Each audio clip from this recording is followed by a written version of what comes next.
Donc PVPP, Antoine Dupont, puis Rudolf Granier, puis Gérald Briand.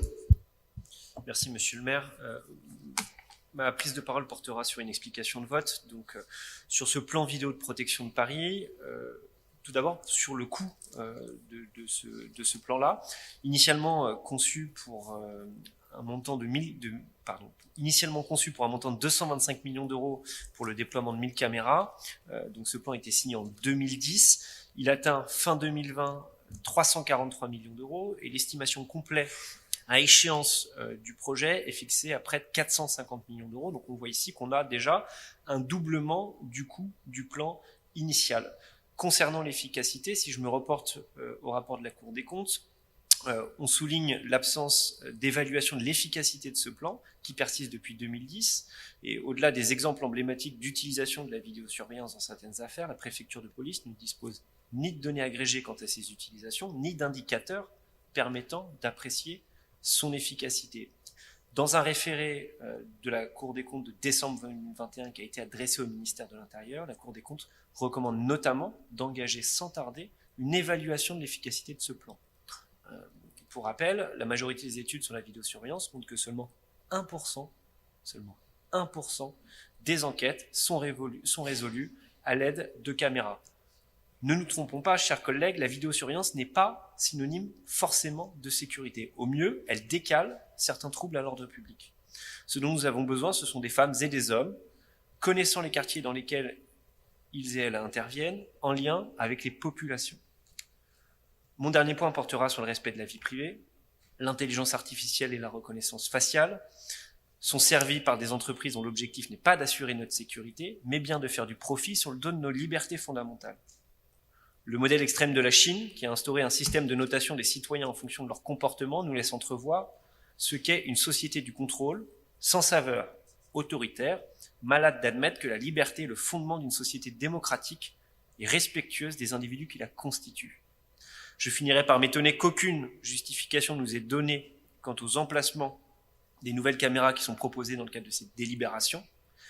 Et donc, pour l'ensemble de ces raisons, notre groupe s'opposera à la votation de cette délibération. Je vous en remercie. Merci Rudolf Granier. Merci Monsieur le maire. Vous ne serez pas étonné de la faiblesse de la demande avec 10 demandes de caméras pour le 18e arrondissement, puisqu'on est là pour le 18e, on parlera de ça, et avec, si j'ai bien compris, un surplus de 6 qui a été amené par la préfecture de police, ce qui semble très faible. Ce matin, en troisième commission, nous avons pu interroger la préfecture de police qui à travers le ministre de l'Intérieur, on a promis plus de 500 à Paris, et notamment dans le cadre des Jeux Olympiques. En réalité, le décompte qui est opéré par la préfecture de police n'est pas tout à fait exact. Ce n'est pas 500 nouvelles caméras qui seraient déployées dans le cadre de la Coupe du Monde de rugby et des Jeux Olympiques, mais il y a déjà des réintégrations de caméras qui sont proposées pour des protections de sites olympiques avec simplement la seule construction olympique dans tout Paris qui a lieu dans le 18e arrondissement. C'est 3 caméras supplémentaires. Donc on peut s'étonner de la faiblesse de ce dispositif. Pour répondre, dans le prolongement des propos de mon collègue Dupont, la résolution peut porter sur des cas très graves. Et pour avoir effectué une tournée avec la BAC dans le 18e, je me suis rendu compte que un vol de portable à l'arraché peut permettre de retrouver celui qui a volé le portable par les caméras de vidéoprotection. Est-ce que ça rentre dans la résolution de l'affaire? Non. Donc la statistique est un petit peu plus sournoise que le 1% que vous voulez bien donner, puisque ça va être utilisé, mais ça ne va pas être forcément rapporté comme de la vidéosurveillance dans le cas d'un délit de fuite avec meurtre, etc. Si c'est même le 1% dont vous parlez, moi je trouve que c'est déjà énorme. Et je ne pense pas qu'à chaque fois ce soit mentionné, c'est ce que je vous indique. Donc voilà, on n'enlèvera pas le caractère dissuasif que cela peut avoir, difficilement estimable, mais en tout cas, si ça dissuade certains d'agir, c'est déjà pour moi inestimable. En dépit de la faiblesse de la couverture qui est proposée, notamment en prévision des Jeux Olympiques, nous voterons pour cette demande en la considérant comme insuffisante. Et je souhaitais vous interroger, Monsieur le maire, sur la façon dont est construite le PVPP ici, à savoir si votre demande était supérieure ou si elle était celle-ci, et si la négociation qui aboutit, j'imagine que la négociation qui aboutit est le résultat, mais si vous aviez fait des demandes supérieures dans le cadre de l'élaboration du PVPP. Je vous remercie. Merci Gérald Briand. Merci, monsieur le maire. Donc, sur ce plan, donc c'est une explication de vote. Deux soucis. D'abord, je regrette encore qu'on utilise cette formule de vidéosurveillance, parce que ce n'est pas de la vidéosurveillance, c'est plutôt la vidéo qui sert à la résolution, souvent, des délits, et donc qui lutte contre la criminalité, mais voilà, après, en l'occurrence. Une caméra, aujourd'hui, ne permet pas véritablement de protéger des établissements, des biens, des personnes. Elle est là en complément d'une activité policière. Donc, ce qui fait souvent que sur ce débat-là, je trouve qu'il est mal engagé, parce qu'on parle de protection et on n'est pas dans la protection. Moi, je pense que nous, on a un petit peu bougé sur cette question-là, c'est-à-dire que nous n'avons pas voté contre, comme nous l'aurions pu faire il y a quelques années. D'abord parce que on prend acte un petit peu du fait qu'aujourd'hui, chacun peut filmer avec son téléphone portable, aujourd'hui, ce qui se passe dans la rue quand il est témoin d'un vol à l'arraché, d'un délit, et il est en capacité de le faire. Et d'ailleurs, entre parenthèses, c'était plutôt intéressant, je me rappelle notamment lors des manifestations un petit peu tendues, quand on a pu montrer que des délits avaient été commis par des représentants des forces de l'ordre sur des manifestations, et en l'occurrence, la vidéo et la vidéo, celle qui a été tournée par des manifestants ou autres, ou journalistes, était bien utile pour montrer qu'il y avait des dérives qu'il fallait combattre. Donc, on ne peut pas d'un côté dire il faut qu'on puisse utiliser ça, et dire non, je veux pas de vidéo pour dans la rue pouvoir protéger des biens et des personnes. Donc c'est pour ça que, en l'occurrence, je suis moi pragmatique, et donc je pense que quand on peut les utiliser, on doit les utiliser et faire en sorte de vivre avec, c'est-à-dire dans le respect des libertés individuelles de tout chacun. Donc c'est pour ça que je pense que d'une certaine manière, cette question-là doit être abordée de façon plutôt froide et un petit peu décomplexée. Après, moi j'ai un souci sur pour ça qu'on ne peut pas nous voter cette délibération en l'état, c'est que d'abord, ça a été dit, ça coûte extrêmement cher, et par rapport aux résultats, c'est de mon point de vue un investissement qui demande à être véritablement revu et pondéré en termes d'efficacité. Nous n'avons pas la main, c'est-à-dire que nous finançons, mais la ville n'a pas la main sur la disposition, c'est vraiment la préfecture qui décide. Donc en l'occurrence, on se retrouve dans un système qui n'est pas satisfaisant, à mon point de vue, du point de vue de la mairie d'arrondissement, en l'occurrence, alors que ça coûte beaucoup d'argent, et c'est la ville qui engage beaucoup d'argent, même s'il y a un fonds via l'intérieur qui redistribue des finances. Donc sur cette question-là, ça nous pose évidemment un problème. Et le second aussi, c'est que d'une certaine manière, il faut aussi dire que la vidéo ne va pas régler nos problèmes de sécurité. Et il faut avoir un discours relativement franc avec les personnes qui souvent disent « Moi, je veux une caméra devant chez moi, parce que ça va régler... » Non, malheureusement, ça ne suffira pas. Rien ne remplacera la présence de fonctionnaires. Et donc, d'une certaine manière, il faut, je pense, avoir un discours équilibré là-dessus. D'abord, il faut des gens qui puissent voir les caméras.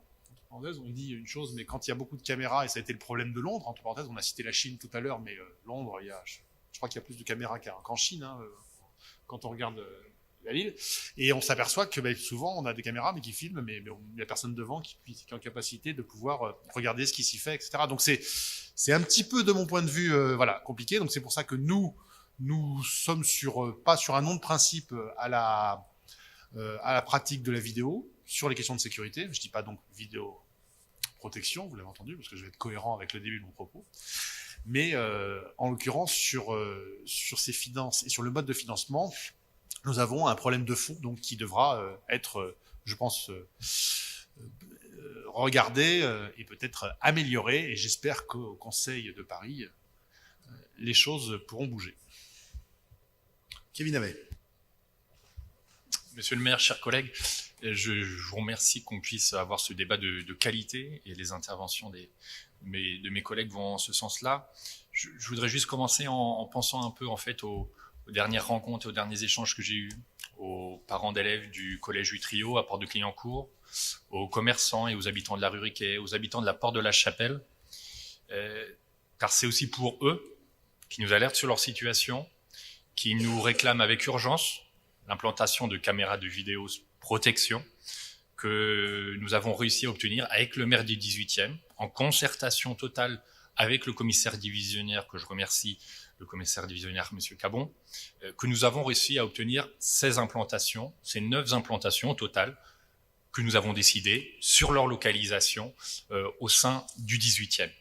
Alors, c'était dit tout à l'heure par mon collègue Gérald Briand, elles sont un des éléments de la politique que l'on mène, avec les acteurs de prévention, avec l'action sur le terrain de la police municipale, de la police nationale, avec l'occupation positive de l'espace public par les associations locales, par les commerçants. Et puis, ça va de pair. C'est la raison pour laquelle, quand la ville de Paris a lancé cette politique de co-construction, on a décidé de mettre en place un comité dédié pour encadrer et pour que cette politique soit respectueuse des libertés publiques. Je donnerai qu'un seul exemple de la participation à une réussite collective, parce que c'est bien un des éléments, c'est autour de la halle Pajol. On a réussi à obtenir en 2017, puis par la suite, l'installation de 2 nouvelles caméras sur ce secteur-là. Elles ont contribué, je dis bien contribué, à apaiser l'esplanade de Nathalie Sarraute, à diminuer et à mieux suivre les alertes sur les RICS. Souvenez-vous, durant cette période, c'était une problématique majeure sur ce secteur, et à être aussi plus réactif lors des rodéos urbains. On s'en plaint médiatiquement énormément. On est touché par ça dans certains points du 18e. On a réussi, et nous sommes extrêmement vigilants en la matière, sur l'esplanade Nathalie Sarraute, à réduire, je n'irai pas plus loin, réduire le nombre de rodéos urbains.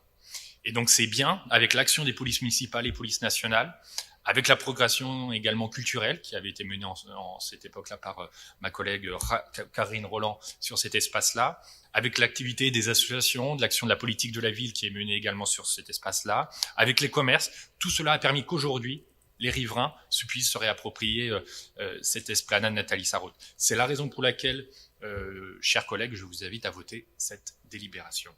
Merci beaucoup. Moi, je vais rajouter un mot, y compris pour donner quelques éléments de réponse supplémentaires à la question que posait Rudolf Granier. Moi, évidemment, ce plan, Kevin avait l'a dit, on l'a discuté avec le commissaire du 18e d'abord, puis avec la préfecture de police, et on a obtenu un certain nombre de caméras supplémentaires qui nous paraissent utiles, même si chacun sait que les caméras sont pas l'alpha et l'oméga d'une politique de sécurité, loin s'en faut, que si vous n'avez pas d'effectif de police derrière la caméra, elle sert à rien, et que la caméra ne remplace pas l'information délivrée par les policiers qui patrouillent.